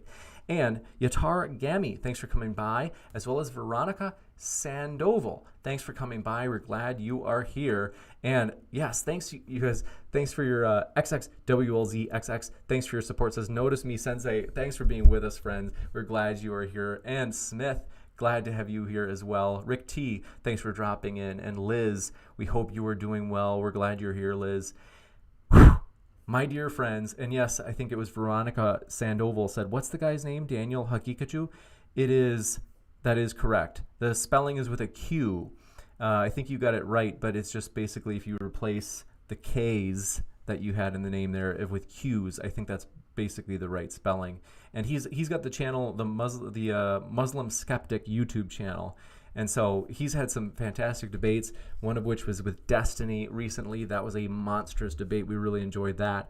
And Bang Bang, I see you there in the old live chat. Thanks for being with us. Sadie Marie Jones, glad to see you again. And Kawhi X Kitty 497, thanks for being with us, as well as Zhang Fukushang. Glad you are with us. But yeah, you guys, thank you for your support. If you haven't already, smash, crush, destroy, rule it with an iron fist. Hit that like button, as that does boost the video in the algorithm. We do appreciate your support, and that's one way of supporting the channel. It's a free way. It's like, hey, it's like, you know, that's one way, is like piece of cake, doing a good deed for the day, hitting that like button. It really does. Like, it actually does matter to me, because I think you're maybe like, it doesn't make a difference. But it does. It does brighten my day. So we do appreciate that support. I'm seeing the likes go up fast right now. So thanks for your likes that have just come in, about 11 new likes in the last couple of minutes or so. And Joseph Paul, thanks for being with us, as well as myself. Thanks for coming by. We're glad you were here. I'm pumped, though. Thank you guys for your support. We're excited about the future. We've got big stuff coming up. And we are going to really try to get more science debates, as it's been a while since we've had some science debates, like creation, evolution, as well as was the moon landing faked, as well as, you guessed it, flat earth debates. We're going to have those once in a while. And so you guys, we're excited as we continue to have debates on science, religion, and politics. And we really do appreciate your support. Seriously, thank you guys. Especially, it's been I think to some of you guys I've talked about, it's been a hard few weeks. I've just got a family. The reason that I'm at the public library right now for these streams is I'm in Oshkosh, Wisconsin with family, just because we've got kind of a family emergency that I've been home for. And so thank you guys for your support. You guys have just been super supportive, and I appreciate that more than you know, as it's been a hard time for me personally. It's going to be a challenge, but believe me, we're going to get through it, my dear friends. I appreciate your guys' love and support, and I hope I can be there for you guys in your hard times as well, and I'm serious about that. That's why I've always said in the bottom of the description, it says, here's my email, moderndaydebate@gmail.com. If you ever want to vent or talk about just having a hard time in life, feel free. I'm seriously, whether you want prayer or a listening ear, I do want to support you and be there for you as a friend. And so no matter whether you be Christian, Muslim, atheist, agnostic, Buddhist, you name it, we really do. I want to support you. And I think that's one of the more valuable lessons I've learned from this channel, is that it's a beautiful thing when we can be friends, when we are different views, whether it be Muslim, atheist, you name it, Christian, agnostic, across those boundaries. And the reason is we do have these transcendent values that we believe here at Modern Day Debate, which is we want to make the world better, a better place, which is why we enjoy doing those charity streams that we do. And thanks for your support of those, as we've given to a lot of great causes, such as research for diabetes, treatment, for cancer treatment, starving children around the world. Like, thank you guys for your support of that. We care about making the world a better place, no matter what walk of life we're from. That's something that transcends our groups, that we all, whether we be Christian, atheist, Muslim, you name it. We all care about those things, as well as that we all want fairness. No matter what culture we're from, no matter what religion or lack of religion or whatever position, politically left, politically right, black, white, gay, straight, Trump supporter, Biden backer, whatever it is, we all want to have a neutral platform so that everybody can make their case on a level playing field, and that is something we're united in, and that's why I think Modern Day Debate has been growing, is because you guys have been so supportive of that vision, and you guys have been helping push it along, and we appreciate that so much, as we're excited about big things in the future that we're going to do. And XXWLZXX says, hey James, you should host debates about extrasensory perception. There are virtually no debates about this topic on the internet, and it's about science. I agree. That is a fun topic. I'd enjoy it. I'd be willing to host it. I don't know who has interest in those debates in terms of as debaters, but I am open to it, and so I appreciate that suggestion. And it is an interesting and juicy topic. And so, seek the truth, find it. Thanks for being here. I see there in the old live chat. And want to say, we love you guys. We appreciate you guys. Hi, Commander. I see you there in the live chat. Thanks for being with us. Jacob Daniel, thanks for being with us. Steve Jenkins, glad you are here with us as well. And you guys, thanks for your support. We're excited about the future. I love you guys. And join us as we are just getting started and our story is just beginning here at Modern Day Debate. Thank you guys. And I look forward to seeing you at the next debate. In fact, we've got one this Friday morning, and then we've got this one coming up this Saturday. Whether or not trans women should be able to participate in women's sports. That's going to be showing on screen in just a moment. You don't want to miss that. That's with Alex Stein, who's recently had a couple of viral videos on Twitter and YouTube. He's going to be taking on Brenton Langle. You don't want to miss it, so we look forward to seeing you for these upcoming debates. Love you guys. Thanks for all of your guys' support.